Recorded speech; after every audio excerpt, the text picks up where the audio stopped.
Do it many times. Yeah, record. Yes, the recording is started. Welcome all. And here's the Suresh going to take the session now. Thank you.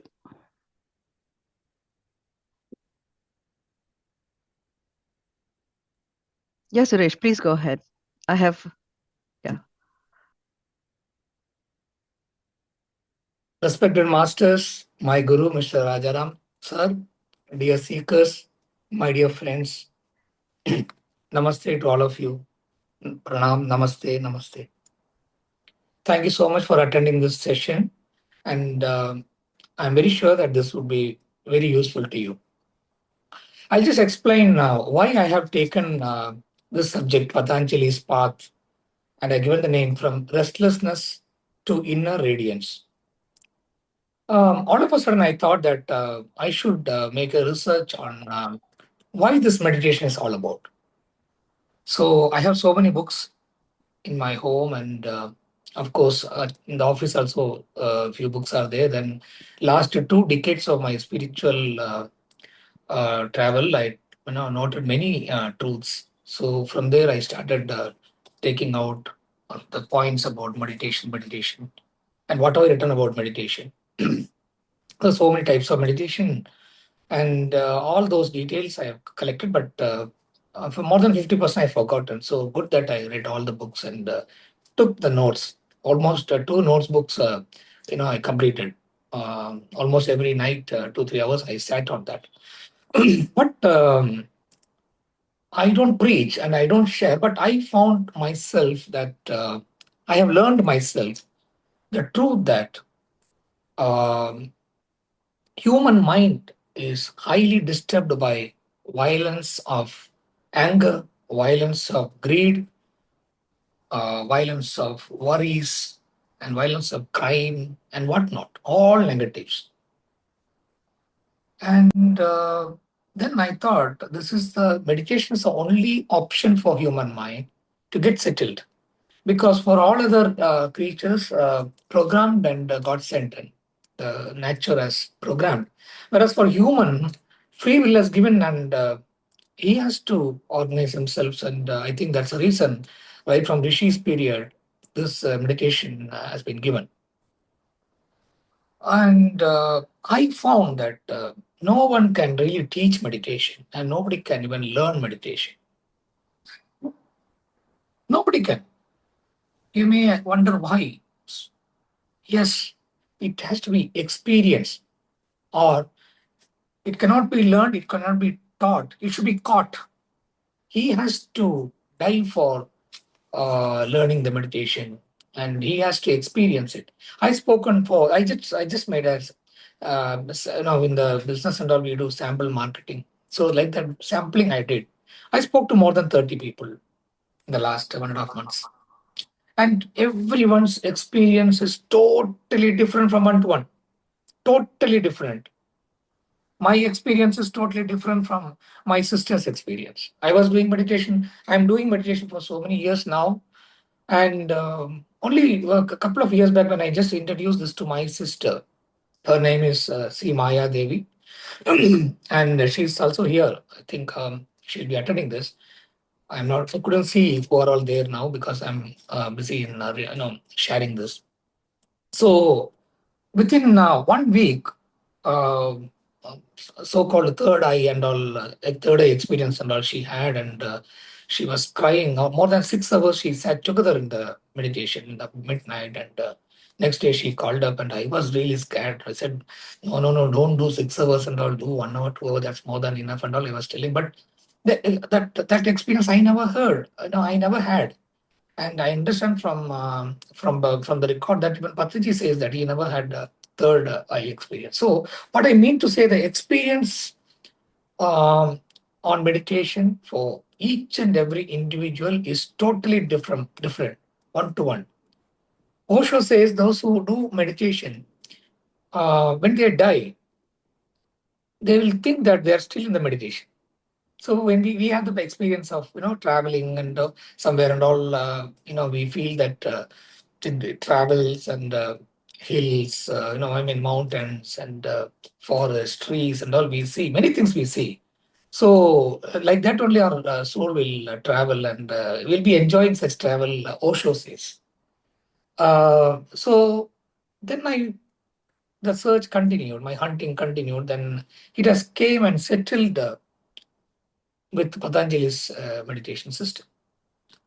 And an author says that he has written 195 sutras, he has written that each and every, each, I mean, if I take one sutra and study, I mean, it may take so many months to understand. Such powerful, but it's like a diamond and like a precious diamond jewelry, like like that only. That each and every sutra. So I read that. I mean, in one session, I don't think it is possible for me to cover. But what I did, I more than two notebooks over. So I condensed it. I just shortened it to cover this entire thing as a in one session.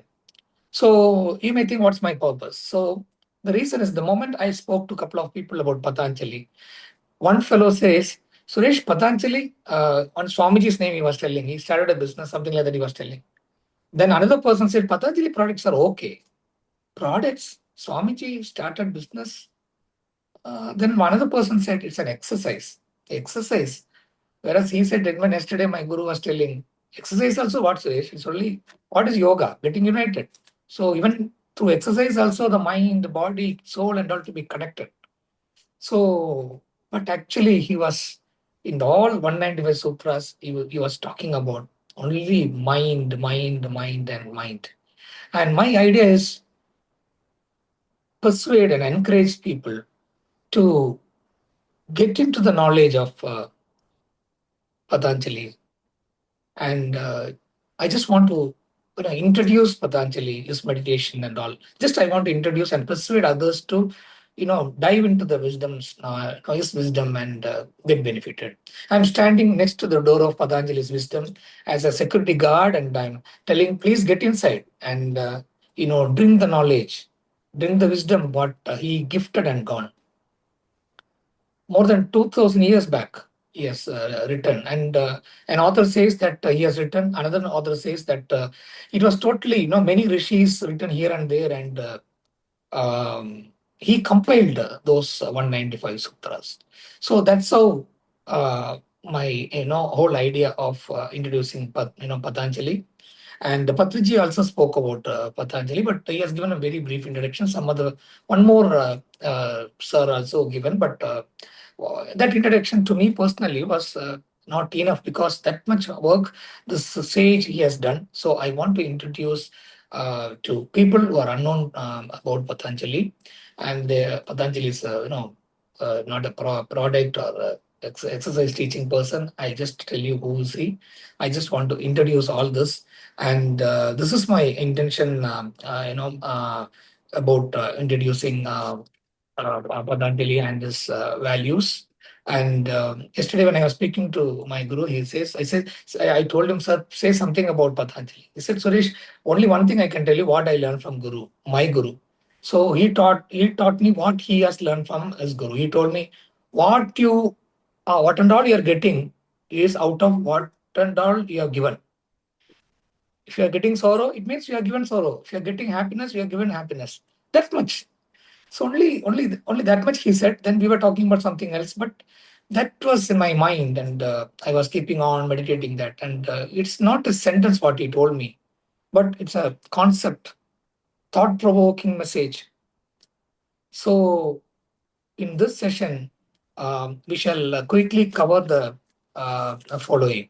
So then I decided, okay, this option what this cosmic energy is giving, let me really share this to my friends, and let me use this opportunity to share about Patanjali.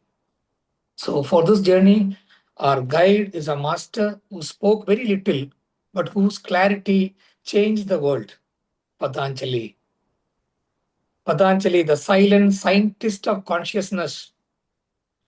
We will travel together through 7 parts. The session will be in 7 short parts. First part is who's Patanjali, what makes him unique. Second part, the structure of the mind, Patanjali's inner psychology. Third part, why the mind suffers. He says 5 kleshas, 5 sufferings. Fourth part, the obstacles and disturbances on the spiritual path. What and all we are facing in the spiritual path. And fifth is very important. He is known for this eightfold path, Ashtanga Yoga, complete architecture of transformation. Sixth part is meditation in Patanjali's vision, from attention to absorption. And the final is nothing but freedom, freedom, freedom. And I called it as radiance. While I was reading a book, I read this one particular passage. Somebody's asking Guru, what is love? So the Guru says, love, love, love. I'll tell you, the real meaning of love is nothing but freedom. Then disciples was freedom. Freedom is love. Yes, freedom. You should have the freedom, not only for what and all, not only for doing what and all you feel to do, but to learn. Freedom for learning. Then again he asked, freedom for learning. For what? Then he said, for learning, there are so much of obstacles. You yourself, your mind itself is an obstacle. You have to win over your mind and win over your religion. Suppose a person born, get the birth in a Hindu family, that because he was born in a Hindu family, he has no option. He has to be like a Hindu only. So if at all he applies his mind, he started thinking, why I am this? Why not Christianity? Why not Islam? Why not Buddha's following? But a lot of opposition he has to face. So that freedom is not there. So real love is nothing but when I want to have food, I can have. But mother forces me to have the food by 8 o'clock when I'm not hungry. But to have the peace, we are taking the food. So for each and everything, the love is nothing but freedom. Freedom is real love. And that's what spirituality is giving. Nothing but we call it as liberation. Liberation from what? Liberation from all the negativity. Liberation from all worries. Liberation from fear of death. All these items are coming here. So the seventh part is the final freedom, and I call it as inner radiance also. Even the death also a freedom, a liberation from the body. So let's begin with clarity and receptivity. Be in a focus and concentration mode, so you will understand this. And once the session is over, you'll be you'll be filled with wisdom. And when you get into the books, when you buy the Patanjali's books, and when you understand all the wisdom, it will be much easier for you to understand when you read. My mother always used to teach me the lessons which my teachers will be taking the next day morning. So it hold my schooling up to 10th standard. After 10th, my mother said, you learn by yourself, I cannot teach you more. So almost every night she will teach me, and the next day morning I'll go to the class afresh, and whatever teacher says, easily I can understand. I could able to understand, and that's the reason I could able to get good marks. So like that, as my mother did, humbly I am also sharing this wisdom, and nothing but an introduction. And this introduction will give you a lot of comfort when you read all these wordings, all the Sanskrit wordings and all here and there. That will really help you a lot. Okay, First part is, who is Patanjali? What makes his teaching universal? Very little is known about Patanjali. Patanjali's personal life also very little only known. His biography is almost empty, but his wisdom is full. Tradition calls him embodiment of Ananda Shesha, symbol of infinite stability and knowledge. Whether symbolic or mystical, one fact is very certain. Patanjali is not remembered for his personality, but for his perfection. He is not known for his personality, but for his perfection. His text, Yoga Sutras, is only 195 short statements, but each statement is like a concentrated seed. To fully understand one sutra, one may need years of inner work. This inner work means my guru is here, always used to say, you learn no problem, but you should have the experience by putting into practice. Start practicing it. Then that inner will work. Probably you would have forgotten what he has advised me, but I remember. So why has this text survived 2000 plus years? Because Patanjali does not speak about culture. He hasn't spoken about religion. He has not highlighted about tradition. and he never spoke about philosophy.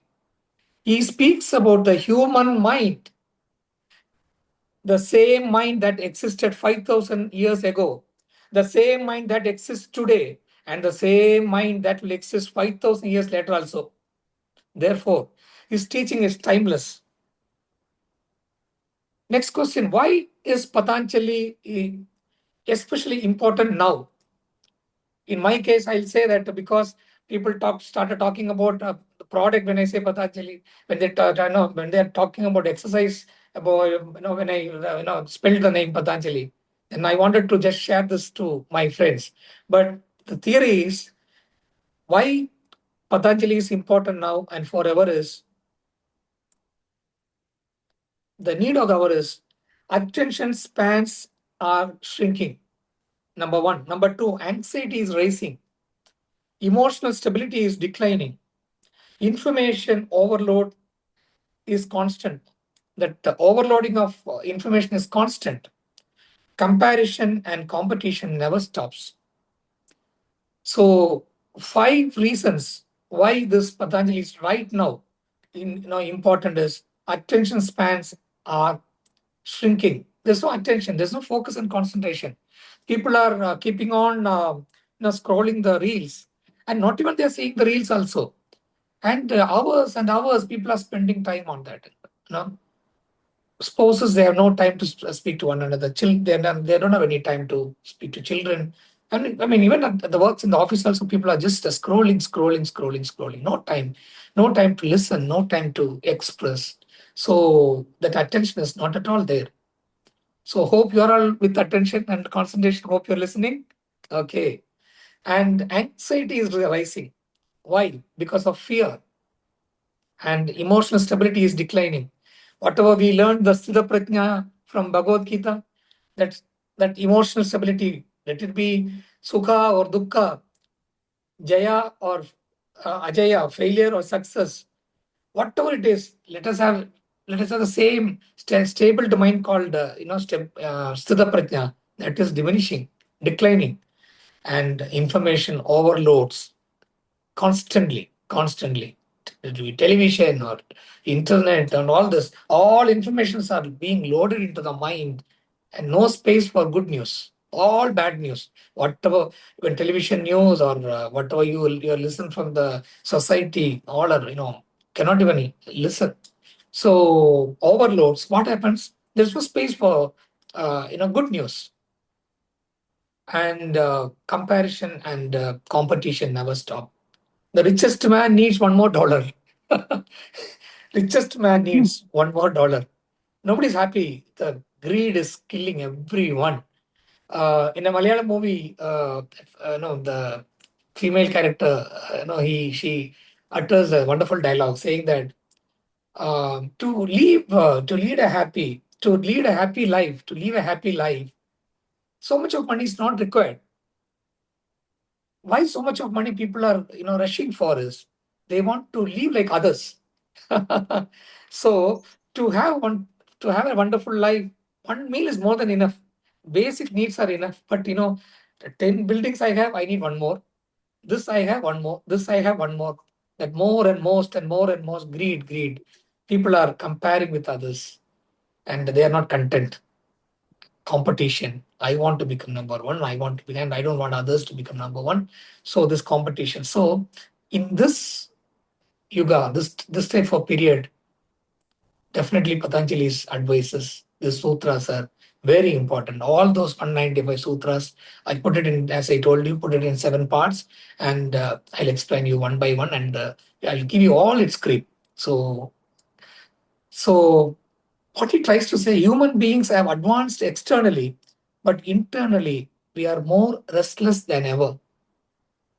Patanjali offers a solution, not in theory, but through science. That is the reason still he is known for. That's the reason ordinary person Suresh is searching for Patanjali. Last 3-4 months, I was continuously studying about Patanjali. What made me? Because he never got into anything, and he proved everything with science. His approach is structured. His approach is crystal clear. His approach is practical, his approach is psychological, and his approach is experiential. He experienced.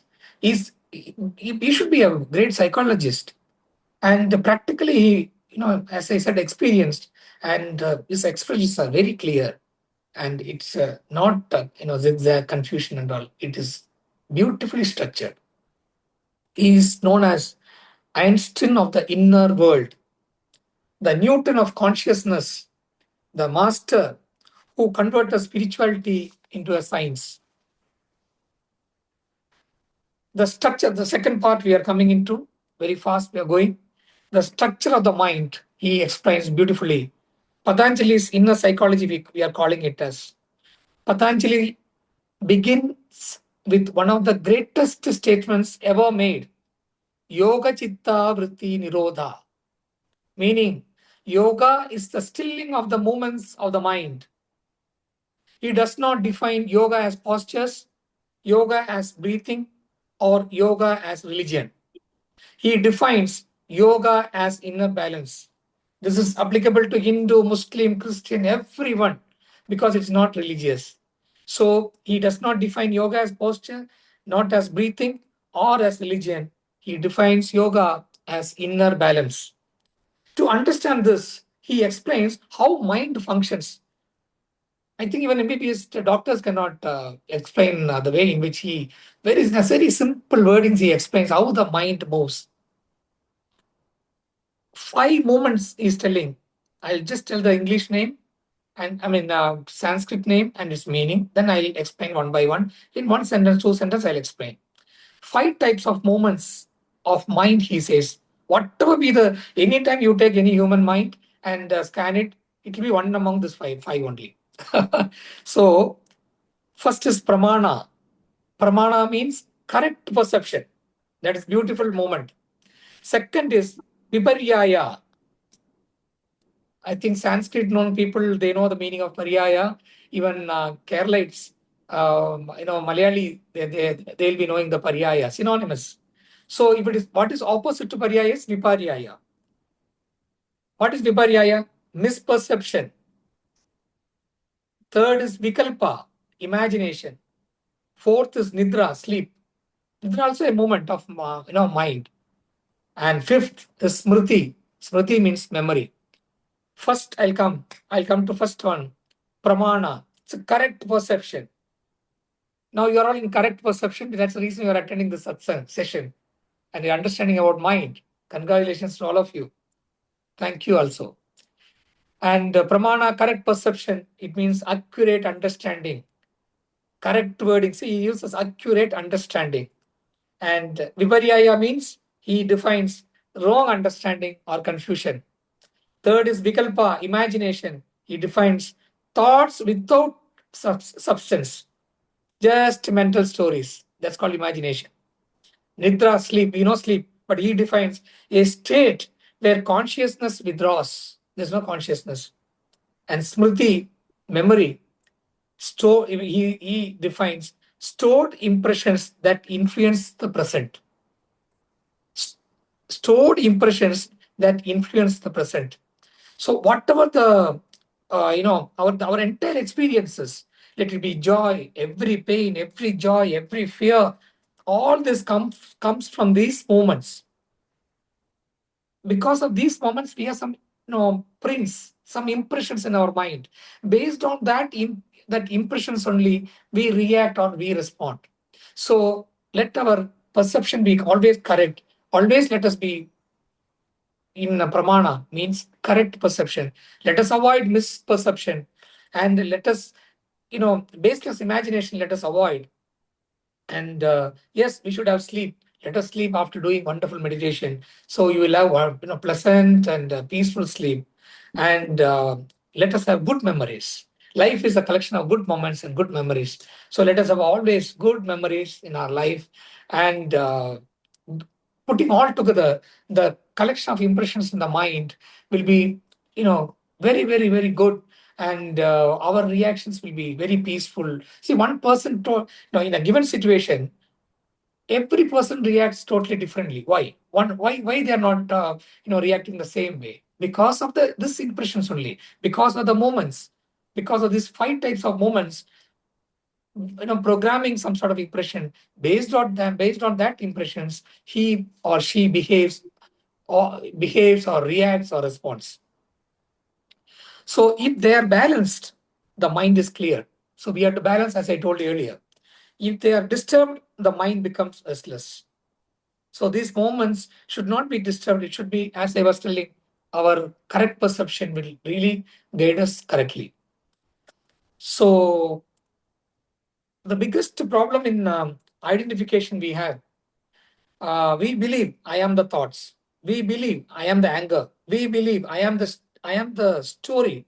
We believe I am the I am the fear. But Patanjali says this is the root of bondage. The mind is a tool, not the master. When the mind becomes quiet, your real nature becomes visible. See, when we say the mind is,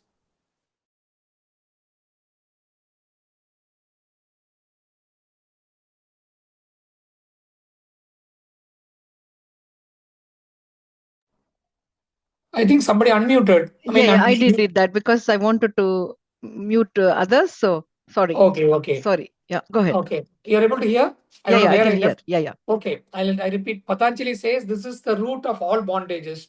The mind is a tool, not the master. When the mind becomes quiet, your real nature becomes visible.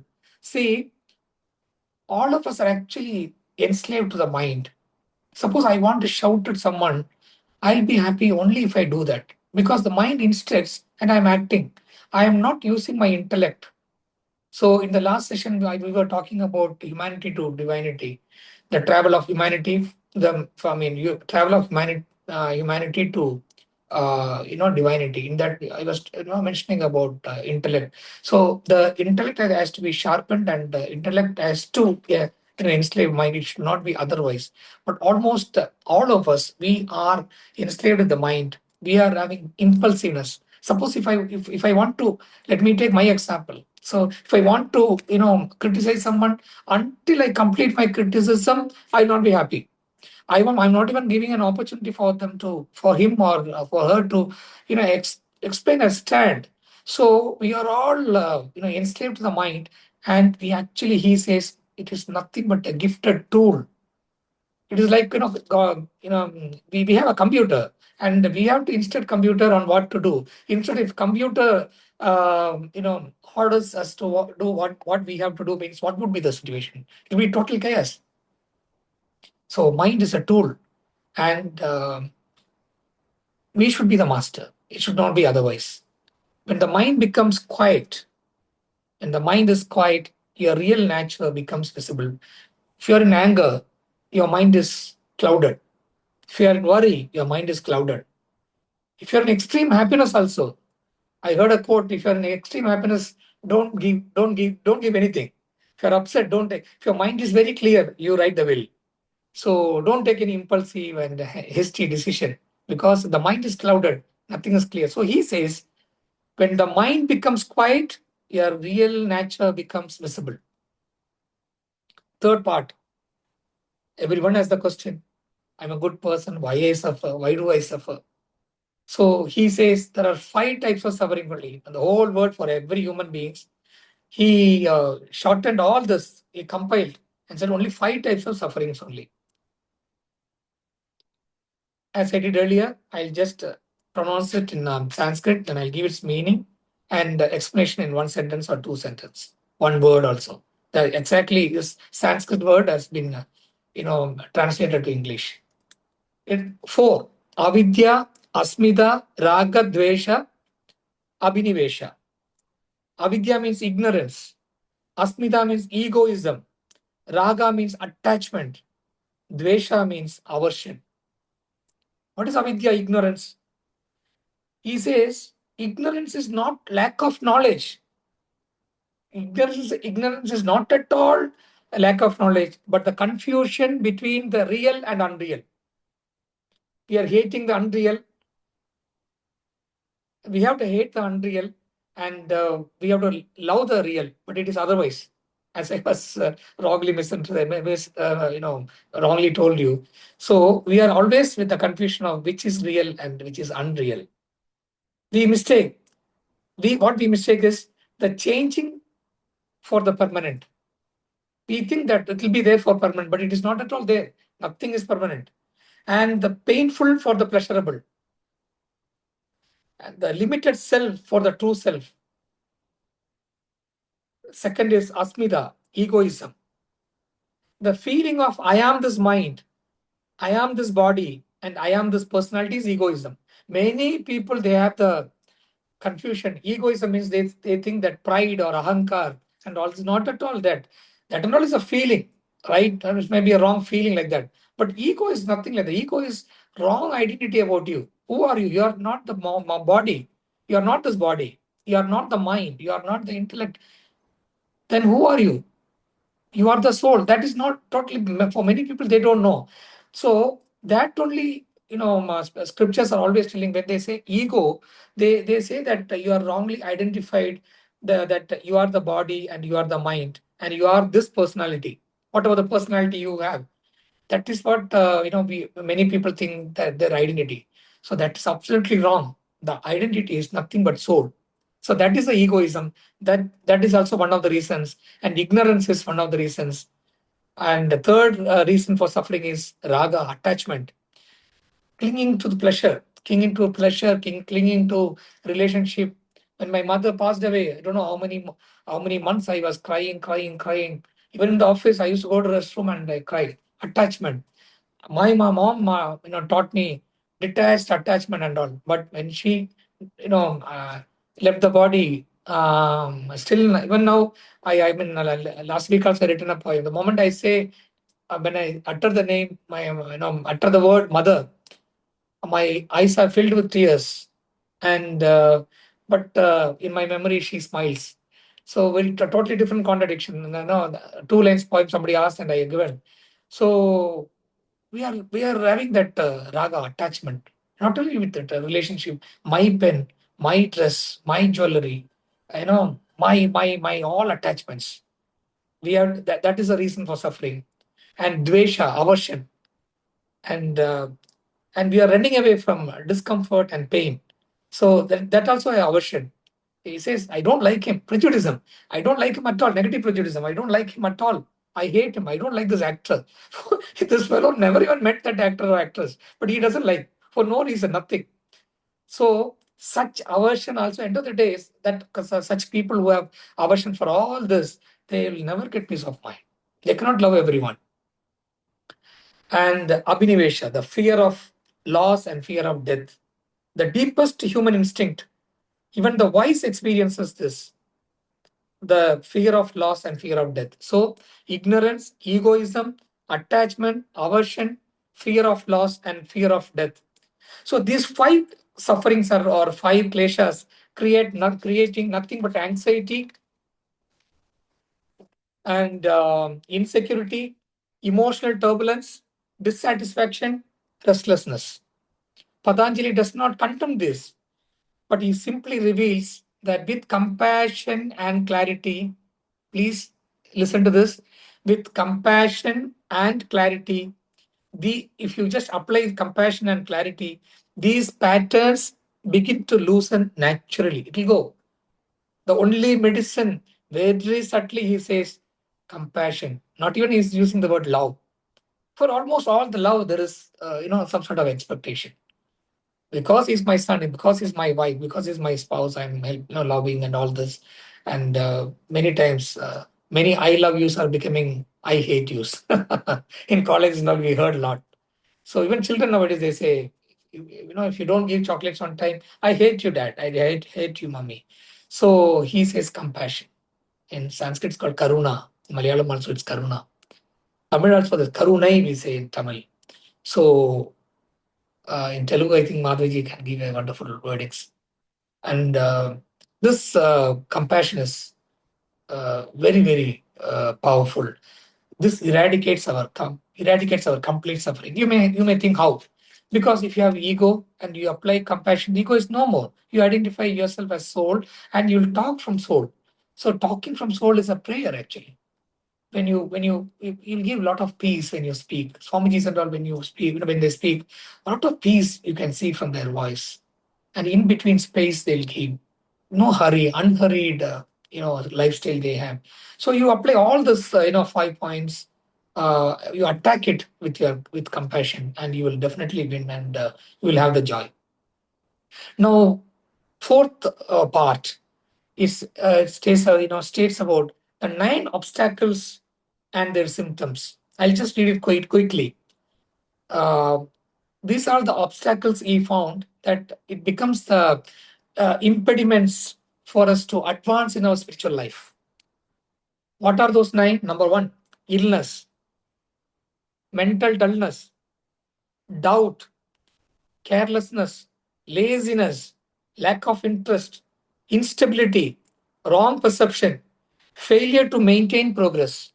So when you know that all of a sudden you're getting illness or mental dullness you have, it means that you're being disturbed by the negative energies, and you're having always doubts, and you're not careful. You're always careless, and if you feel very lazy, all this will it's an indication that your spiritual advancement is being attacked. And instability, one day you read the book, spiritual books, second day you're not interested. So if that instability attacks you, then it's a indication that your spiritual growth is being disturbed. That wrong perception and failure to maintain progress. When these obstacles dominate, the mind displays 3 symptoms, and out of this 9 indications, so 3 symptoms, as a doctor, see, he's a science, actually he's a scientist only. So, 3 symptoms he's telling. First symptom is sorrow. Always will be whatever happiness we give, he or she will be always in sorrow. Second is restlessness. So much of impulsiveness. He or she will run here and there and talk about this, that. Cannot, concentrate mind with focus and, real concentration. Cannot have happiness at all. Running, running, running for nothing. So that restlessness, sorrow, restlessness, and unsteady breathing. Have you ever noticed that people will be panting, no breathing properly? In the sorrow, no breathing will be very less.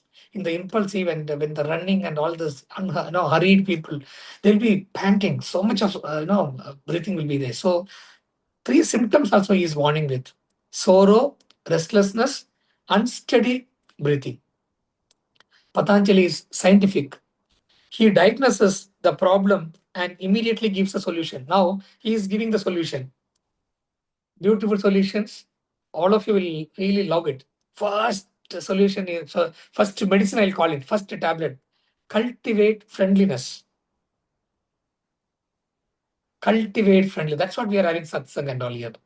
Cultivate friendliness and show compassion. Feel joy for others, not for you.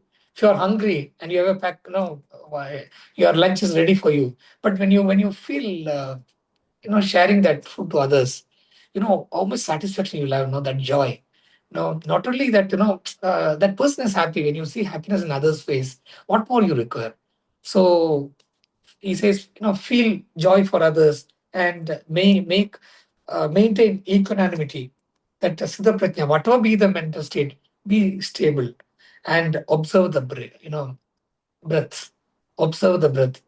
My guru, well, even before knowing about Patanjali, when we have gone for, now regularly I'm attending Bhagavad Gita class. There, my guide and master guru, Mr. Rajaram sir, he told me that, Suresh, don't do anything extra. Just watch your breath. That's more than enough. That I caught. Then only I was, why Swami said about breath, breath and breathing is is that so important. In that search only I landed with Patriji's advice. So cultivate friendliness, show compassion, feel joy for others, maintain equanimity, Siddha Prajna, observe breath, and reduce sense sensory overload. Our senses are actually overloaded. We are seeing so many things through eyes. That's why Patriji said, you close your eyes, 80% energy would be saved. Your 80% energy would be saved. And by when we do like this, when we do the meditation, 10% energy is saved. When we keep our legs together, again 10%, 100% energy would be saved. Actually, it is like when we are sitting in the meditation posture, it is like putting the mobile in the charger. So actually, we are getting charged. So eyes are like that, and our we listen lot of things, and we eat more. All the senses are overloaded, and so he says reduce sensory overload. Whatever is required, you can use it, not overload. He says you can load it only to the minimum, only to the requirement, and concentrate on a chosen object. Whatever, if you are doing studies, you concentrate in your studies. Whatever your mission, you do that. You concentrate only in that. Again, sorry for quoting my mother again. She has given me a quote. She advised me in Malayalam, but I written in English when I was studying in school and college. She I know I written a very somewhere in my hidden place. I written studies, studies, studies. Nothing other than studies should disturb me. So now in my office I written work, work, work. Nothing other than work should disturb me. So when I'm going through this, I thought about my mother. He says you concentrate on one object. Don't overload. Concentrate on a chosen object and practice consistently. Let us do meditation consistently. Let us read spiritual books. Let us have satsang. Always have, never, never, never, forever. We should not have bad people around us. We can love them, we can help them, but you should have satsang only. Today or tomorrow, that spirit will definitely, that negative will definitely, surround us. Not for saints like people, but ordinary person like me. I'll say like me. Ordinary people, we should be totally away from such people. So our positive energy will be always with us. So that continuous process and practice, that's called practice consistently. So with these tools, the mind regains balances. Whatever the balance the mind lost, it will regain. And the fifth part is very, very interesting part, and he is known for it. You should have heard about it. It is called as Eightfold Path. In Sanskrit, it is Ashtanga Yoga, the architecture of transformation. Ashta means eight. So there are eight yogas he's talking about. I'll just again Sanskrit name and English meaning, then a little bit of definitions I'll give. Yama means ethical harmony of the work, of the world, sorry. Yama means ethical harmony of the world. Some people are writing as ethical harmony of your work, the object what you are concentrating in. And Niyama, discipline towards oneself, my own self. Asana means steady posture. Pranayama, of course, you will be knowing mastery of breath. No, we know that the pranayama means only we do this exercise. He says no, mastery of your breath. Then pratyahara, sense discipline, and dharana, concentration. Then dhyana, meditation, and last samadhi. Beautiful wording he has given, absorption. So ethical harmony of the world, discipline towards oneself, steady posture, mastery of breath, sense discipline, concentration, meditation, absorption. This is the main thing. Uh, how do I say, in a poem of 10 lines, in only in one line the poem will be there. Like that, I found that out of the seven parts, this fifth part is very, very important. And it's beautifully, he has given that technology. First one I'll say, Yama, ethical harmony with the world. All we know, non-violence, truthfulness, non-stealing, moderation, non-possessiveness. See, non-violence means we think killing. No, non-violence of dominating others, non-violence of greedy. Not be, sorry, non-violence. No, violence of greedy. We should apply non-violence towards this, greedy. Let us come out of the violence of greediness, and violence of arrogance, violence of dominating others, and violence of stealing. So much of violence we have. So that's what I was telling. Human mind is totally disturbed with violence of all this negativity, greed, anger, dominating, and all this. So what he says, non-violence means not only be away from killing others and all this. We are all vegetarian. We don't do that, but all this negatives also to be isolated from our mind. And truthfulness, non-stealing, and truth. Bible says, "I am the truth," and many even almost all the religion says, "Satyameva Jayate." So truth is treated as God, and non-stealing and moderation. Buddha talks about middle path. Buddha's middle path. Not less, not more. In the middle path. Let it be food, let it our talk, our learning, our drinking of water, eating, whatever it is, it will be moderated. It's called middle path. On non-violence, truthfulness, non-stealing, moderation, non-possessiveness. Everyone wants to possessive. If Osho also telling, no, if you love a flower, just let it be there. Don't pluck it and keep it in your pocket, or don't give to your lovely girlfriend or boyfriend. Let it be there. uh, so don't try to possessive about it. Don't possess it, and don't enslave it. Just leave it. Again, love is nothing but giving freedom to others.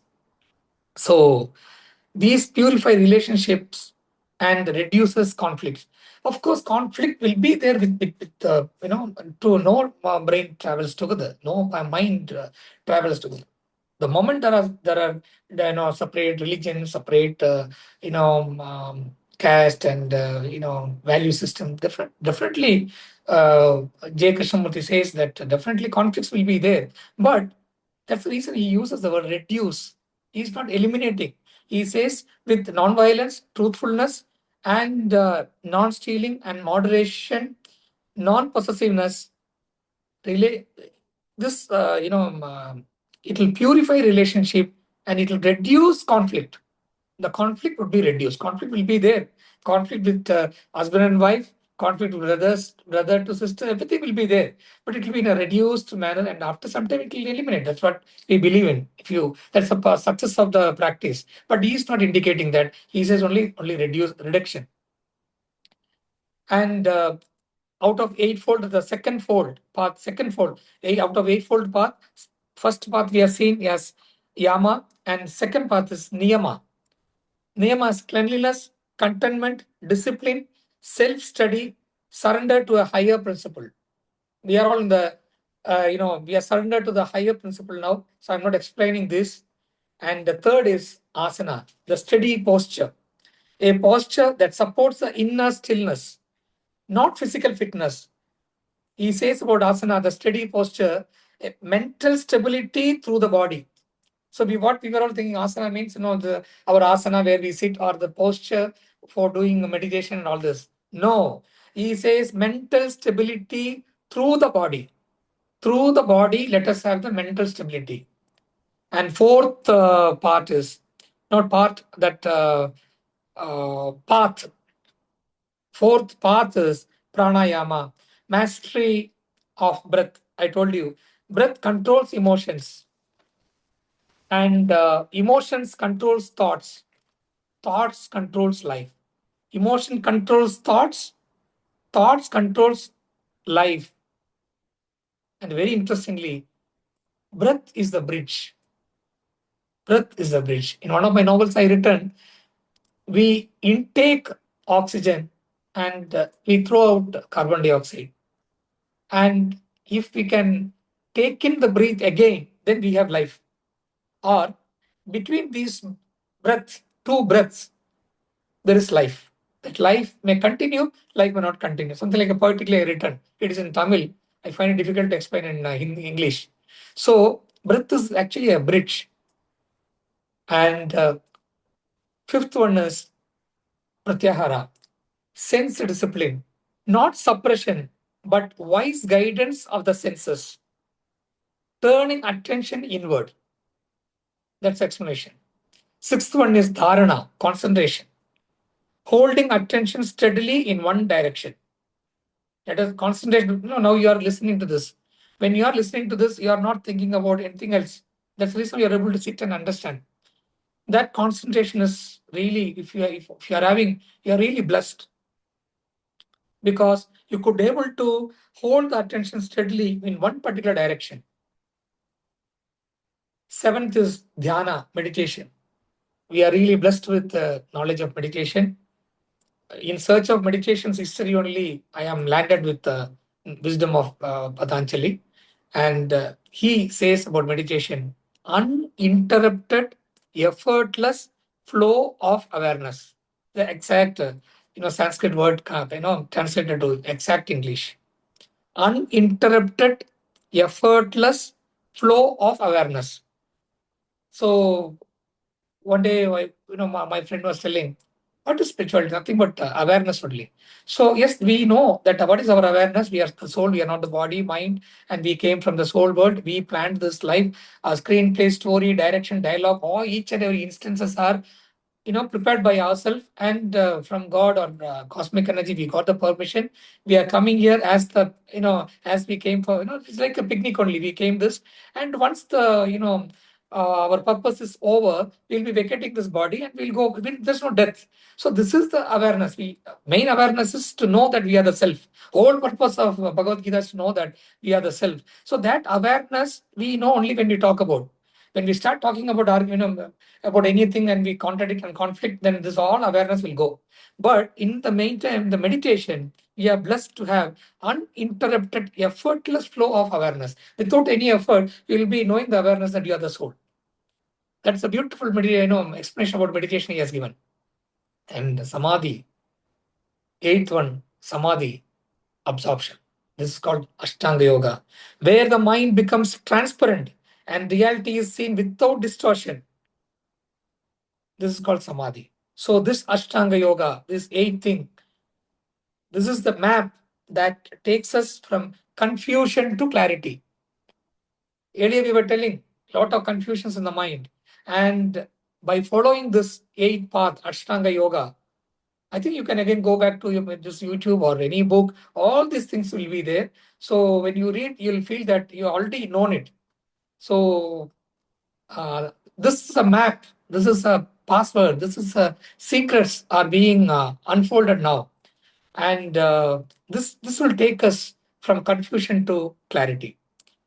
And now we are coming to the sixth part, that is meditation in Patanjali's vision, from attention to absorption. That is the caption for this. For Patanjali, meditation is not relaxation. Meditation is not comfort. Meditation is not escape. Meditation is not stress management. To be very frank, my dear friends, I was thinking that meditation is relaxation. I was thinking that meditation is not comfort and escape. I was thinking that meditation is stress management. He says utterly wrong, Suresh. He says it is a science of stabilizing the consciousness. See, all of a sudden the power may fluctuate, no? All of it may go up, it may come down. So we have a stabilizer. Like that, this meditation is nothing but a stabilizer, and it is nothing but a, you know, it does the greatest technology or the greatest science execution of stabilizing the consciousness. He says it is the science of stabilizing consciousness. He describes meditation as a natural progression. Meditate, and he says that dharana, dhyana, samadhi. These three he gives more important. And he says the mind becomes one with the object. Dharana, as I told you, focus. You bring the mind to the object. Dhyana, continuous focus. The mind stays without interruption. Samadhi, merging. The mind becomes one with the object. Patanjali also describes many meditation techniques like watching the breath, concentrating on the heart space, focusing on symbol, observing sensations, chanting, self enquiry, cultivating compassion, contemplating peaceful images. There are so many meditation techniques. So some people are concentrating the heart space, and they focus on some other people focusing on symbol and the sensation. Some people concentrate, and many are chanting, and many go inside and they do the self inquiry and cultivating compassions. And Mother Teresa, she did compassion only, and contemplating peaceful images. Some people are contemplating peaceful images, worshipping the statue and all this. But my guru and our guru, my guru Mr. Rajaram sir, and our guru Patriji, all of almost all of them, they taught us to watch the breath, watch the breath, watch the breath. Madhaviji always used to say, we love breath, and I will say that's the first friend is breath. From the day one to the day last, from birth to death, the only friend, compassionately, be continuing as a companion is none other than the breath. So I love the breath. Hence, I love the meditation process of watching the breath. So all these methods, so many methods, we follow this, watching the breath, and all this method train the mind to remain steady, stabilizing. As steadiness grows, the deeper layers of awareness open. Insights arise naturally. Old impressions dissolve. I told because of the wrong moments of the mind, there are so many negative impressions. So with this meditation, such a old impressions would dissolve. Emotional storms become weaker. An angry person will become a loving person. A quiet joy begins to fill the inner space. This most important line. Kindly note it. I can share with you. I given my mobile number. I given my email ID also. If at all somebody wants, any other information, I'll be very pleased to give you a message. I may not be picking up the calls, but definitely I'll very religiously respond to all the doubts. Whatever I know from this, what and all I learned from this portion of syllabus. So this particular line, I really loved it. A quiet joy. See, not a celebrating joy. No, when you are joy and you are very quiet, just imagine, no? 1 second you close your eyes and just imagine. You are very joyful, but you are very quiet. You are not dancing, you are not shouting, you are not screaming. Oh, and all, nothing. No, wow and all. But quietly, you are enjoying the joyfulness. And that moment is the beginning of filling the inner space with joy, joy, joy. So seventh part is the final freedom. I was talking about the final freedom. According to me, freedom is nothing but love. I called it as radiance. The final goal is called Kaivalya in Sanskrit. Kaivalya means absolute inner independence. Absolute inner independence is called Kaivalya. Not isolation, not separation from the world, but freedom from compulsion of the mind. As I was telling, no, the mind always compels you. A person who drinks, he's a nice person, but something compelling him to drink. As I was telling in the last session, a smoker wants to quit smoking, but he couldn't stop. Because he couldn't stop, he's continuing the smoking. So what is forcing him? Nothing but this compulsion of the mind. So you will get the freedom from such compulsion.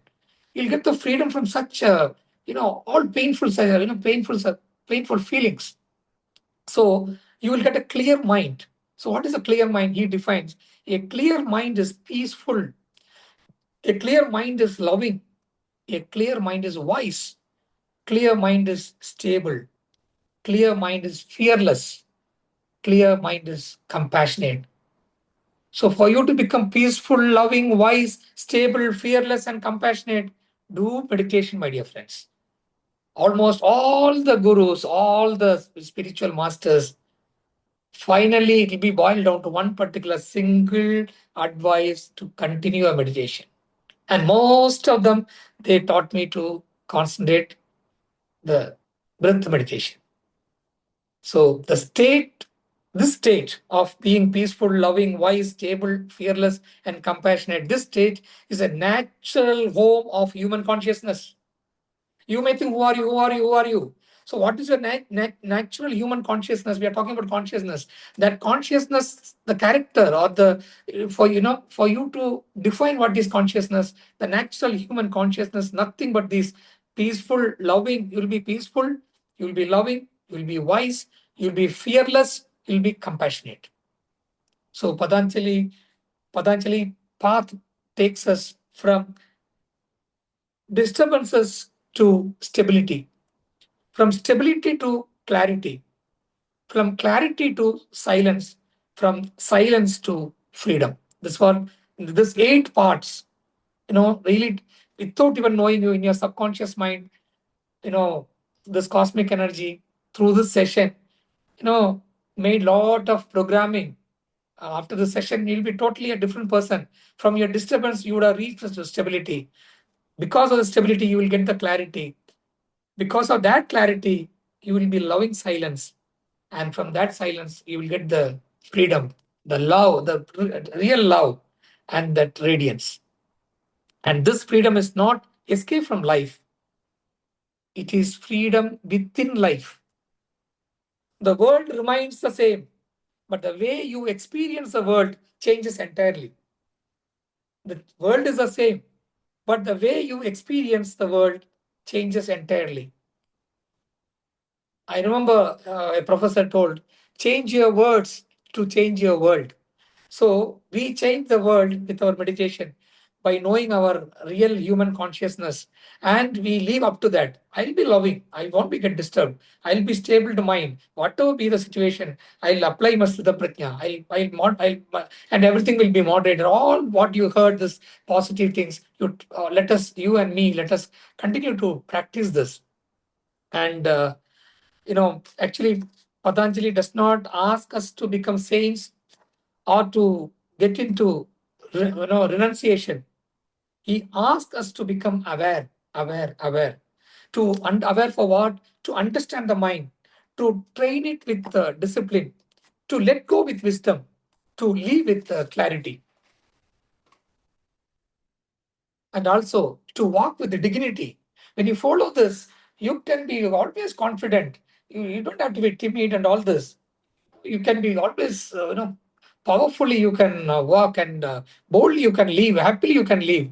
To walk with the dignity, to love with compassion. In a world full of noise, Patanjali offers silence. In a world full of confusion, he offers clarity. In a world full of pressures, he offers freedom.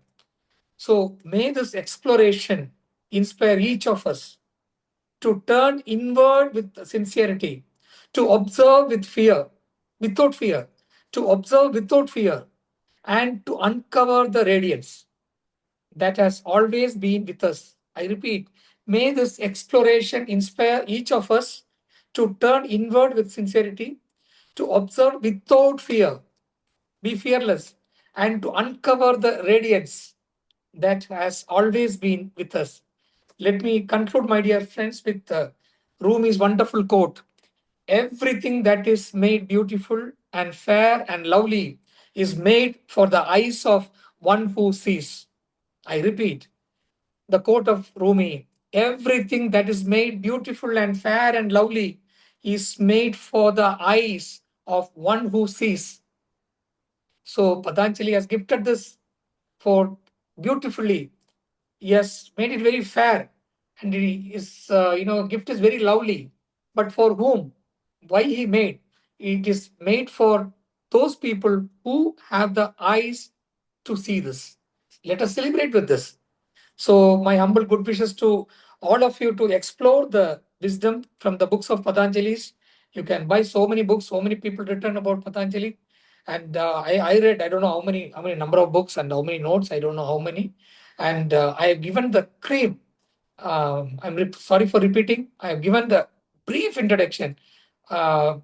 You will be surprised that you won't be getting this much introduction about. I'm not preaching about Patanjali. One session is not enough. But to the best of my ability, I've given the best introduction for you to explore the that ocean of wisdom, what he has gifted out of this 195 sutras. I covered all the 195 through my notes, but not as it is. But for you to know more and more, I encourage all of you, persuade all of you to, get into that ocean of wisdom by, buying the books and reading those, and keep it with you close to your heart. I'm so happy, and thank you so much for attending this session. And I hope that this would be very useful.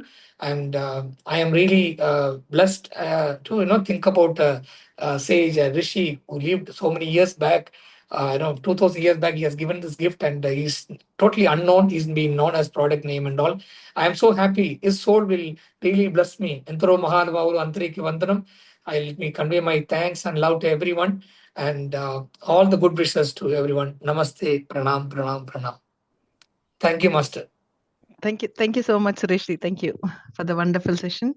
And I would like to ask one or two questions because it's already 6:10, and we also need to go for a meditation. So please, in case if you have any questions, unmute yourself, and quickly we will try to wind it up. Yeah, thank you. Suresh, can you just Yes, Amma, please talk, Ma. put the characteristics of the mind that you were talking about, the 5. Yeah. Can you put that on WhatsApp, please? Okay, Ma. I'll send you. I know your number. I'll WhatsApp you. Oh, thank you very much. Sure, Ma. Sure, Ma. Thank you. Yeah. Rajaram sir, can you unmute and speak, Rajaram sir? It was a very good session. Thank you. Rajaram sir, can you unmute and speak, Rajaram sir? Oh, please. Okay. Sumati wants to ask. Yeah, please, Sumati, please, go ahead. please. Good evening, Suresh ji. Good evening, Sumati ji. Thank you. Beautifully, very, very inspiring, and very, very beautifully you narrated, and everything, and just capsule. Beautiful. Thank you so much for sharing. Thank you, Madhu Garu. Wonderful. Thank you, Sumati. I think Rajaram sir, you can also now.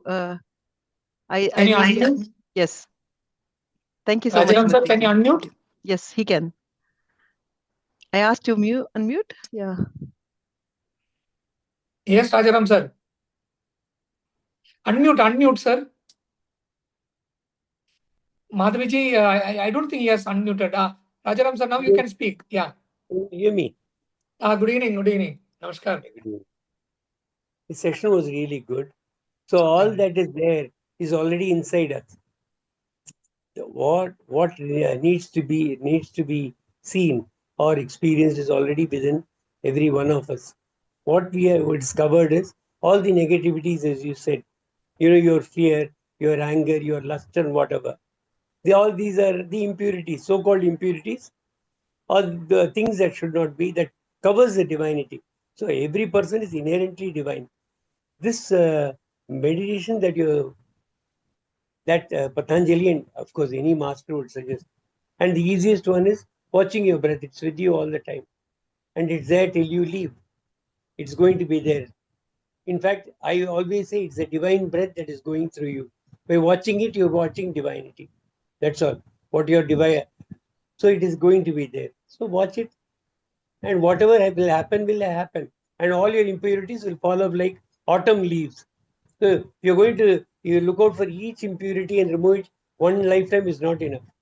Just keep watching your breath, do your meditation. These things will fall off by themselves. And a day will come when you will realize that he says, there's a joy that is inside. Yes. It is not uncaused joy. Earlier, you required something to make you happy. The happiness state is there, resident in you. It will flower by itself. It is already there. Thank you. That's all I Thank you, Swami. Thank you so much. Thank you. Thank you, Suresh. Anyone? Sairam. Yeah. Sairam, go ahead, Doctor. Lingeshwar Garu. Go ahead. Thank you for this session. Very, very informative, because you've taken Patanjali himself and, you collate like a collection and the introduction is like in a nutshell. And we got the essentials, and it's very nice of you to explain the pathway to right conduct or right life. And Patanjali, he is one of the Maharishis, and he got all the knowledge from Lord Shiva himself, and he formulated. So sutra is all the formulas, and like we write hydrogen plus chloride equal HCl and all that. So it's similarly, the sutras are very condensed mm, um, formulas, and decoding each one of them and following the path that is what you get your self-realization, and you explained very well, and I really liked it so much. Thank you very much. Sairam. Sairam, Sairam. Thank you so much, Lingeveshi. Thank you. So, anyone, friends, would like to ask any question or share your experience? All right, then I will stop the recording. Thank you so much once again, Suresh ji, for a wonderful. Thank you so much, Madhaviji, for helping me with this hosting. And I'm more, busy in sharing this wisdom, and this technical part are not much, much away from me. So thank you so much for helping me. Thank you so much. you. I'll stop the recording first, and then we Yes. can also. Okay. Yeah.